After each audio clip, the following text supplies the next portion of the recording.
माननीय सदस्य श्री बी नागराजू जी।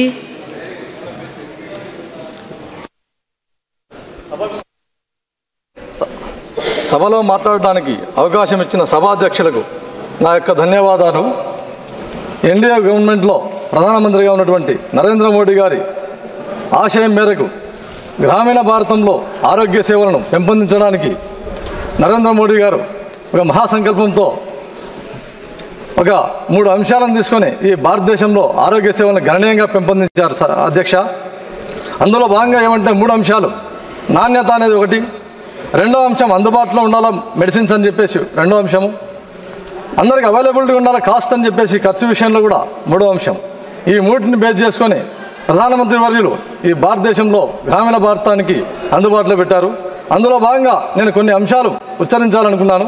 నాణ్యత విషయంలో క్వాలిటీ, మనిషి యొక్క జీవన ప్రమాణాలు 2011లో 63 సంవత్సరాలకే మరణించేవాళ్ళు, 2022కి వచ్చేసరికి 70 సంవత్సరాలకు వాళ్ళ యొక్క వయసును గణనీయంగా పెంచారు.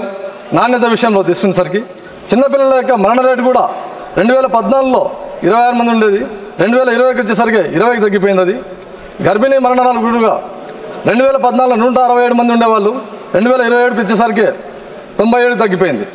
ఈ విధంగా నాణ్యత విషయంలో నరేంద్ర మోడీ గారు బ్రహ్మాండంగా నిర్ణయాలు తీసుకున్నారు. అంతేగాక ఈ మందులన్నీ మెడిసిన్స్ అన్ని అందుబాటులో ఉండాలని చెప్పేసి ఆయుష్మాన్ భారత్ ప్రధానమంత్రి జన ఆరోగ్య యోజన అని చెప్పేసి ఒక స్కీమ్ పెట్టేసి పేద కుటుంబాలకల్లా ఆపరేషన్స్ విషయం అయితేనేమి దేనికైనా కూడా ఒక 5 లక్షల రూపాయలు వీళ్ళకు ఇన్సూరెన్స్ ఉండాలని చెప్పేసి కవరేజ్ కూడా ఇచ్చిన ఘనత నరేంద్ర మోడీ గారికి దక్కుతుంది. అంతేగాక ఆయుష్మాన్ భారత్ కార్డులు మొత్తానికి 34.5 కోట్ల మందికి జారీ చేయబడినాయి. అంతేగాక 7.5 కోట్ల హాస్పిటల్లో ప్రవేశాలు కూడా ఇప్పటికే కవర్ చేయబడ్డాయి. ఈ విధంగా దీంట్లో భాగంగా మొత్తంగా 49% మహిళలు దీన్ని యూజ్ చేసుకున్నారు. ఈ విధంగా అందుబాటులో హాస్పిటల్కు కావాల్సిన మెడిసిన్స్ విషయంలో ప్రత్యేక చొరవ తీసినందుకు ప్రధానమంత్రి గారికి మరొకసారి ధన్యవాదాలు తెలియజేస్తున్నాను. అంతేగాక ఖర్చు విషయంలో ఎస్పెషల్లీ 50 నుంచి 90% వరకు కొన్ని సపరేట్గా ఔషధ కేంద్రాలు ఏర్పాటు చేసి ప్రధానమంత్రి వర్యులు 10,000కు మించినటువంటి ఈ మెడికల్ షాపులు జనరిక్ హాస్పిటల్ని ఓపెన్ చేసి మెడిసిన్స్వి 50 నుంచి 90% తగ్గించబడినవి. కాబట్టి మెడిసిన్స్ కూడా పేద ప్రజలకు అందుబాటులో ఉండే విధంగా చాలా గొప్ప సంకల్పంతో తీసుకున్నందుకు మరొకసారి ధన్యవాదాలు తెలియజేస్తున్నాను.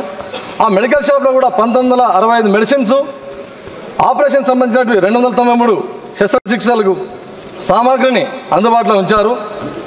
ఈ భాగంలో ఇందులో భాగంగా నరేంద్ర మోడీ గారి యొక్క ఘనత ఎప్పుడంటే గతంలో వచ్చినటువంటి కరోనా విషయంలో దేశ ప్రజలకితనేమి ప్రపంచ ప్రజలకితనేమి స్పష్టంగా బయటపడింది. ఎందుకంటే నరేంద్ర మోడీ గారు ఈ 3 అంశాలు నాణ్యత అయితేనేమి, అందుబాటులో ఉండడం అయితేనేమి, ఖర్చు విషయంలో ఈ 3 విషయంలో ఆయన చొరవ తీసుకున్నందుకు కరోనా విషయంలో మన భారతదేశంలోనే ఆ మెడిసిన్కి ఇక్కడ పురుడు పోసుకొని ఆ మెడిసిన్ ప్రపంచ దేశాలకు కూడా ఉచితంగా ఇచ్చినటువంటి ఘనత ఒక నరేంద్ర మోడీ గారికి దక్కుతుంది. ఎందుకంటే నాణ్యత ఉంది కాబట్టే మనకంతా ఆ కరోనా విషయంలో మన మెడిసిన్ ఎంత పనిచేసిందో ప్రతి ఒక్కరికి తెలిసిన విషయమే. ఆ రేటు విషయాన్ని కూడా అందుబాటులో పెట్టినందుకే ప్రపంచ దేశాలకు ఉచితంగా ఇవ్వడం, అందుబాటులో రేటు పెట్టినందుకే ఆ విధంగా నరేంద్ర మోడీ గారు దాన్ని సక్సెస్ చేయగలిగారు. ఇకపోతే అధ్యక్ష, ఆంధ్రప్రదేశ్ రాష్ట్రంలో మాత్రం నరేంద్ర మోడీ గారు ఇంత గొప్పగా చేస్తుంటే సంస్కరణలు చేస్తూ ఉంటే మా ఆంధ్రప్రదేశ్లో మాత్రం నీతి ఆయోగ్ వారు ఒక నివేదిక ఇచ్చారు. చంద్రబాబు గారి యొక్క గవర్నమెంట్లో 4th ప్లేస్లో ఉండేది ఆరోగ్యం విషయంలో. ఈ గత ప్రభుత్వంలో మాత్రం 10th ప్లేస్కి పడిపోయింది. ఆయన ఎందుకంటే PMJY కింద ఉన్నటువంటి ప్రదర్శనను ఏ రోజు ఆసుపత్రులకు అప్లై చేయకుండా నీరుగార్చారు. ఎందుకంటే మొత్తం రాష్ట్రంలో 2,659 ఆసుపత్రులు ఉంటే కూడా 1,232 హాస్పిటల్ పనిచేయట్లేదు. అసలు సెంట్రల్ గవర్నమెంట్ ఇంత మహాసంకల్పంతో చేస్తూ ఉంటే రాష్ట్ర ప్రభుత్వం మాత్రం నీరుగార్చింది గత ప్రభుత్వంలో. ఇకపోతే మా కర్నూలు విషయానికి వస్తే డాట్ ఏరియా అధ్యక్ష, వాస్తవంగా కర్నూలులో ఒక జనరల్ హాస్పిటల్ ఉంది, గవర్నమెంట్ జనరల్ హాస్పిటల్. అది సుమారుగా 8 జిల్లాలకు అనుసంధానమై ఉన్నది. ఆ హాస్పిటల్ను ఎట్టి పరిస్థితుల్లో ఎయిమ్స్ స్థాయిలో డెవలప్ చేయాలని చెప్పేసి మీ ద్వారా తెలియజేస్తున్నాను నేను. అలాగే కాకుండా మా రాష్ట్రానికి ఎయిమ్స్ అని చెప్పేసి మంగళగిరిలో కేటాయించారు. గత ప్రభుత్వంలో నీటి సౌకర్యం కూడా అందించినటువంటి గవర్నమెంట్ వాస్తవంగా. అంతేకాక NTR విశ్వవిద్యాలయాన్ని వైఎస్ఆర్ విశ్వవిద్యాలయం అని చెప్పేసి పేరు మారుస్తున్నారు తప్ప ఆరోగ్యం విషయంలో ఏమాత్రం గత ప్రభుత్వంలో తీసుకోలేదు. అంతేకాక ట్రైబల్లో వాస్తవంగా అధ్యక్ష, ట్రైబల్లో డోలీల్లో మోసుకొని పోతుంది ఇప్పటికి కూడా. గత ప్రభుత్వంలో అంత దారుణంగా పరిపాలించేందుకు ఆ డోలీలో తీసుకుని నారా చంద్రబాబు నాయుడు గారు మొన్న అదే పనిగా దాని మీద ప్రక్షాళన చేసి డోలీలు వేస్తూ ఉండాలని చెప్పేసి కోరుకున్నారు. అయితే ఇప్పుడు ఇన్ ఫ్యూచర్లో ఈ విషయంలో ఈ మెడికల్ అంతా డెవలప్ కావాలంటే ముఖ్యంగా డాక్టర్ల విషయంలో ఎట్టి పరిస్థితి మీరు ప్రక్షాళన చేయాల్సిన ఆవశ్యకత ఉంది అధ్యక్ష.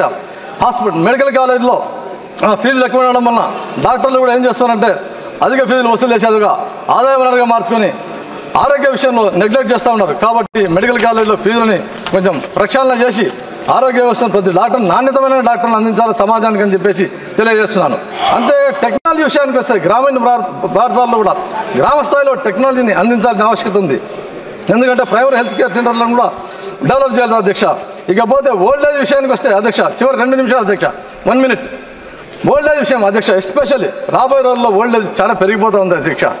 10% ఉన్నారు ఇప్పుడున్న భారతదేశంలో. అది 2050 వచ్చేసరికి 20% అవుతుంది. కాబట్టి వీళ్ళకంతా అంబ్రెల్లా ప్రోగ్రామ్స్ ఏర్పాటు చేయాలి. ఖచ్చితంగా వీళ్ళకి సపరేట్ స్కీమ్స్ ఏర్పాటు చేయాలి. అట్ ది సేమ్ టైం చిన్నపిల్లల్ని కూడా మళ్ళీ పెంపొందించేది కూడా వాళ్ళని కూడా కేర్ తీసుకోవాలని చెప్పేసి కోరుకుంటాను. జెరియాట్రిక్ కేర్ తీసుకోవాలి ఓల్డ్ ఏజ్ విషయంలో మాత్రం ఏది ఏమైనా కూడా. ఈ విధంగా ప్రధానమంత్రి నరేంద్ర మోదీ గారు దేశంలో అయితేనేమి మా రాష్ట్రంలో చంద్రబాబు నాయుడు గారు మాత్రం ఈ వైద్యం విషయంలో ప్రత్యేక చొరవ తీసుకుంటున్నారు. కాబట్టి వీరిద్దరి సమక్షంలో రాష్ట్రంలో దేశంలో ప్రత్యేక చొరవ తీసుకుని వైద్య రంగంలో ఖచ్చితంగా తగిన నిర్ణయాలు తీసుకొని ఈ రాష్ట్రం దేశంలో ఈ ఆరోగ్య సేవలను అందించాలని చెప్పేసి కోరుకుంటూ సెలవు తీసుకుంటాను అధ్యక్ష.